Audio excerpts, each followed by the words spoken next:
안녕하세요. 자담세무에게 세금연구소 송혜경 세무사입니다. 날씨가 무척이나 쌀쌀해졌습니다. 어떻게 여러분 이 쌀쌀한 날씨에 몸은 건강하신지 참 궁금합니다. 걱정도 되고 요즘 우리나라 시국도 참 어지럽잖아요. 그래도 우리나라 국민들이 슬기롭고 현명하게 대처하는 것을 보면서 저는 정말 제가 대한민국의 국민이라는 게 너무나 자랑스럽고 그렇습니다. 요즘 아주 뿌듯합니다. 하지만 힘든 상황은 저희가 어떻게 비껴갈 수 없는 상황인지라 그래도 여러분 우리 같이 힘을 내보도록 하겠습니다. 오늘은 제가 여러분에게 요즘 굉장히 핫한 뉴스 중에 하나죠. 오피스텔에 대한 그 정보를 알려드리려고 합니다. 여러분 오피스텔을 사용을 할 때 주거용으로 사용을 하면서 이 오피스텔을요 업무시설이 아닌 주거로 사용을 함으로 인해서 주택임대사업자 등록을 했을 때 주택임대업으로 쓰는 이 오피스텔은 과연 그 정체가 무엇일까요? 최근에 이 오피스텔의 정체를 가지고 파헤친 사건이 있어서 오늘 이 사건을 여러분에게 알려드리겠습니다. 제목은 임대주택으로 등록한 오피스텔 너의 정체는 무엇이냐? 주택이냐 업무시설이냐입니다. 재산세를 갖고 3심까지 그러니까 대법원 판결까지 올라갔던 사안입니다. 사건의 개요를 제가 잠시나마 알려드리면은요. 이 원고는 2015년에 매매를 원인으로 해서 16년 2월 5일날 등기를 쳤는데 오피스텔 강남구에 있는 작은 오피스텔을 소유권 취득을 합니다. 그러면서 원고는 이 오피스텔을요 비록 공부상 준주택에 해당이 되고 업무시설이지만 이 오피스텔을 주택으로 세를 주면서 단기임대 주택이라고 해가지고 임대사업자 등록을 합니다. 그러면서 전용 면적이 40제곱미터 이하이니까 어떻습니까? 여러분 지방세, 취득세라든가 재산세 등이 감면이 많이 되잖아요. 그런 혜택을 받은 것 같습니다. 이에 처분청 피고는 이 원고에게 2021년 재산세, 지방교육세 얼마 이렇게 부과를 했는데 금액은 좀 미미하잖아요. 그러면서 1차 처분이라 그러고 그 다음에 2021년 9월달에 재산세 아마 7월달에 부과한 것은 건물분이고 9월달에 부과한 것은 토지분인 것 같습니다. 이렇게 해서 두 번에 걸쳐 가지고 재산세를 부과를 했는데 원고가 1차 처분 7월에 부과한 재산세 1차 처분과 9월에 부과한 2차 처분에 대해서 불복을 하면서 조세심판원에 심판 청구를 제기하면서 사건이 발생을 합니다. 문제는 이 원고가 1차 처분인 7월 달에 부과된 이 재산세에 대해서요, 기일을 초과해서 90일을 결정일로부터 90일인데 심판 청구는 90일에 제기를 했어야 되는데 받고 나서 90일 내에 심판 청구를 제기를 했어야 되는데 하루가 경과한 90일이 되는 날에 심판 청구를 했고 그리고 2차 처분에 대한 그 심판 청구는요 적법하게 들어갔습니다. 이에 대해서 1차 처분에 대해서는 기간이 경과했기 때문에 각하가 되고 2차 처분에 대해서는 이유 없다 기각이 됐습니다. 이 사안에 대해서 다투고 있는 사안인데 여기서 잠시나마 제가 여러분 부연 설명을 해드리자면요. 1차 처분, 2차 처분 이렇게 각각에 대해 불복을 했는데 1차 처분은 각하가 되고 이유가 없다는 각하 형식적인 요건을 갖추지 못했기 때문에 각하가 됐고 2차 처분은 이유가 없다 그래서 기각이 된 사안인데 좀 보시면은요 우리 대법원은 이렇게 선행 처분 1차 처분과 후행 처분 2차 처분에 대해서 어떻게 얘기를 하고 있냐면은 선행 처분에 대해서 적법한 전심 절차를 통해 행정기관으로 하여금 기본적 사실관계와 법률 문제에 대하여 다시 판단할 수 있는 기회를 부여하였으면 후행 처분 2차 처분은요 전심 절차를 거치지 아니하고도 과세 처분의 취소를 구하는 행정소송을 구할 수가 있습니다. 하지만 반대로 후행처분의 전심 절차로 선행처분이 전심 절차를 거친 것이라고 보는 것은 후행처분을 통해 선행처분의 취소 소송이 제소기간이 길어지잖아요. 그러한 불합리한 결과가 초래되기 때문에 이는 취소 소송의 제소기한을 제한을 함으로써 그 처분 등을 둘러싼 법률관계의 안정과 신속한 확정을 도모하려는 입법 취지에 몰각되는 것이기 때문에 어떻습니까? 1차 처분에 대해서는 1차 처분에 대해서 어차피 90일이 지났기 때문에 각하가 됐잖아요. 그래서 이것은 당연한 거다라고 얘기를 하고 있습니다. 이 사안에 대해서 중요한 게 우리가 오피스텔을 주택이냐 아니냐잖아요. 그리고 가뜩이나 이 오피스텔은 어떻습니까? 임대주택으로 등록한 오피스텔입니다. 여기에 대해서 원고가 뭐라고 얘기하고 있냐면요. 이 오피스텔은 건축물 대장에 업무시설로 표기가 되어 있고 건축법 시행령에 따르면은 업무 시설과 주택을 분명히 구분을 하고 있기 때문에 준주택이잖아요. 그렇기 때문에 이 오피스텔은 주택이 아닌 건축물로 과세가 되어야 된다. 그래서 주택으로서 부과된 재산세는 불합리하다라고 주장을 하고 있습니다. 그런데 우리 이제 피고가 어떻습니까? 주택으로 재산세를 부과를 했잖아요.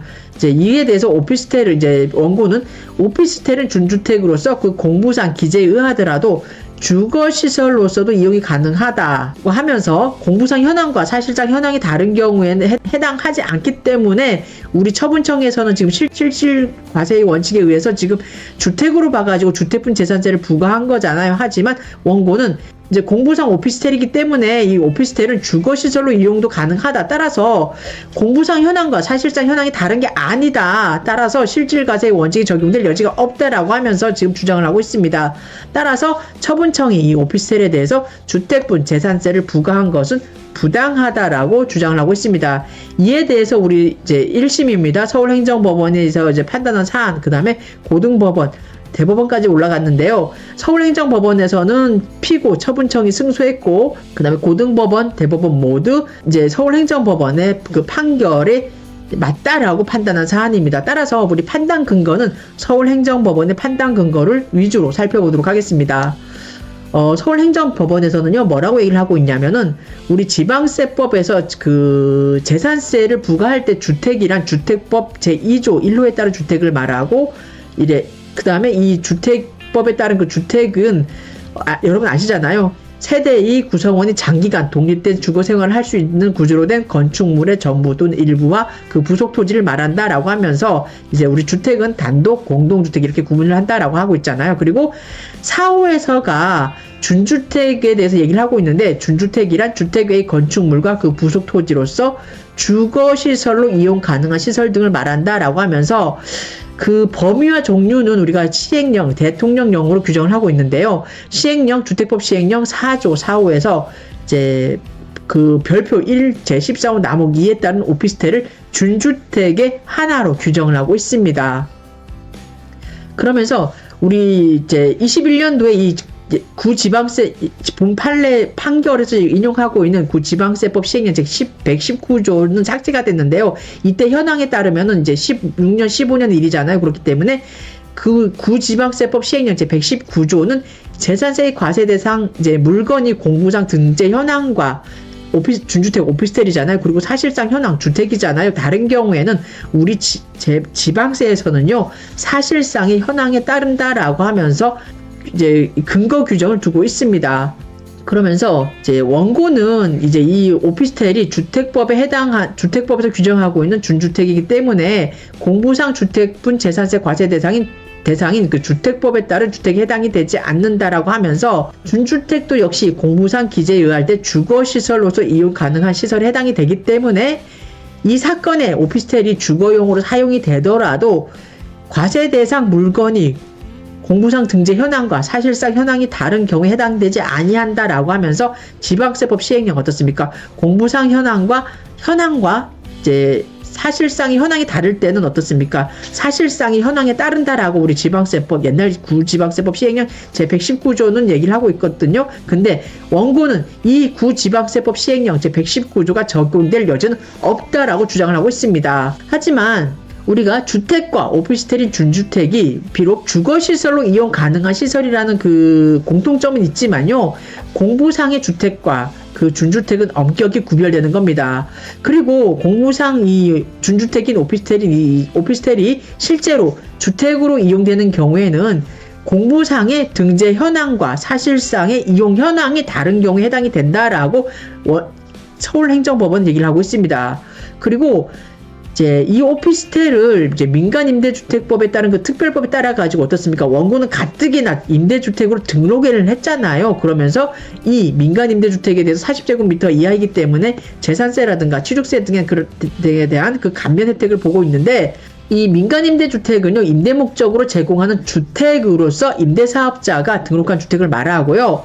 오피스텔 등 이제 이러한 준주택에 대해서도 어떻습니까? 우리가 주택임대 사업자가 등록할 수 있는 주택에 해당이 되잖아요. 그렇기 때문에 이제 우리가 그 시행령 제2조 이후 나무에 의하면 이제 그 상하수도 시설이 갖추어진 전용 입시 부엌이라든가 뭐 전용 수세식 화장실 그리고 목욕 시설을 갖춘 것이 요건을 충족하는 이 주택법 시행령 제4조 제4위 오피스텔인 경우는 어떻습니까? 주택 임대 사업자 등록을 할 수 있는 준주택에 해당이 된다. 따라서 이 오피스텔이 이러한 요건을 충족을 해서 민간 임대주택으로 등록을 했다면 그 사실은 현황이 업무를 주로 하며 임대하는 구역 중에 일부 구역에서 숙식을 할 수 있도록 하면서 사용하는 오피스텔이 아니라 업무시설이 아니라 세대의 구성원이 장기간 독립된 주거 생활을 할 수 있는 구조로 된 건축물이 주택에 해당된다는 게 우리 서울지방행정법원의 주장입니다. 따라서 이제 요 오피스텔은요, 공부상의 등재 현황은 이제 준주택, 즉 오피스텔이지만 사실상의 현황은 주택으로서 가뜩이나 우리가 임대사업자 등록을 했잖아요. 주택임대사업자 등록을 한 준주택, 즉 주택에 해당이 되기 때문에 구지방세법 시행령 제119조에 따라 사실상의 현황과 공부상의 현황이 다를 때는 사실상의 현황에 따라서 주택으로 판단을 해서 재산세, 즉 주택분 재산세를 부과해야 한다라고 판단을 하고 있습니다. 이런 서울지방행정법원에 따라서 서울고등법원 이제 마찬가지로 우리 똑같이 판단을 하고 있고요. 대법원에도 마찬가지입니다. 우리 대법원의 판결 내용 좀 더 한번 보시면은요. 오피스텔을 민간임대주택에 관한 특별법에 따라 민간임대주택으로 등록한 이후에 주거용으로 임대한 사실 등 이런 사정을 인정한 다음 이 오피스텔이 공부상 등재 현황은 이제 일반 업무시설인 오피스텔이고 구주택법 이제 시행령이라든가 주택법 등에 의한 그 업무시설에 해당되는 오피스텔, 즉 업무를 주로 하면서 이제 분양하거나 임대하는 그 구역 중에 일부 구역에서 숙직을 할 수 있도록 한 건축물로서 국토교통부 장관이 고시하는 기준에 적합한 이런 오피스텔을 준주택으로 우리가 분류를 하고 있더라도 이때 이러한 우리가 민간 임대주택에 관한 그 특별법에 따라서 임대주택으로 등록한 오피스텔이라고 한다면 사실상의 현황에 따라서 주택으로 취급을 해서 주택분 재산세를 부과하는 것은 합당하다라고 대법원은 역시 판결을 하고 있습니다. 여러분 너무 좀 제가 숨이 좀 이렇게 좀 막히게 많이 빨리 왔나요? 요즘 이거예요, 여러분.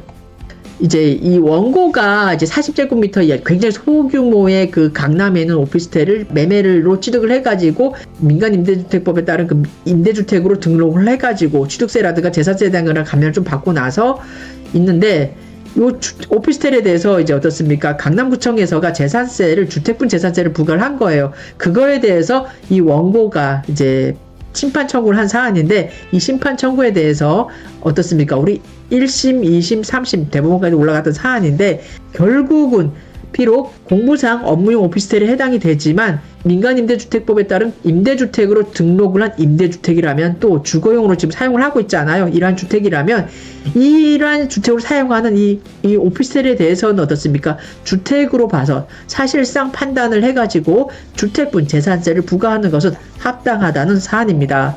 우리가 이 오피스텔에 대해서는 어떻습니까? 우리가 공부상은 준주택, 업무용 시설이잖아요. 하지만 우리가 양도소득세라든가 그 다음에 재산세 같은 경우는 어떻습니까? 주택으로 보는 경우가 있습니다. 이렇게 주택으로 사용을 한다 그러면 재산세와 지방세와 관련돼서는 원래는 우리가 그 지방세는요 공부상 현황을 1순위로 따라가면서 이 순위가 공부상 현황과 사실상 현황이 다를 때는 부차적으로 사실상 현황을 따라가거든요. 하지만 양도소득세는 틀립니다. 양도소득세는 실질주의 과세 원칙에 의해서 첫 번째가 사실상 현황이 무엇인지, 사실상 사용하는 그 어떠한 용도로 사용을 하고 있는지, 그 사실상의 용도, 현황이 불분명하다 그러면 그때는 공부상 그 용도를 따라가거든요. 이렇게 각각의 세목에 따라서 이 오피스텔에 대한 접근은 약간씩 차이가 있습니다. 그렇기 때문에 여러분 오피스텔을 접근을 하실 때는요 항상 주의하시기 바랍니다. 오늘은 여러분에게 말도 많고 탈도 많고 우리가 이 오피스텔 때문에 더욱이나 가뜩이나 웃어야 될 일도 많고 울어야 될 그 사항도 참 많잖아요. 오늘은 이러한 사항을 여러분에게 전달해 드렸습니다. 이상 자담세무에게 세금연구소의 송혜경 세무사였습니다. 감사합니다.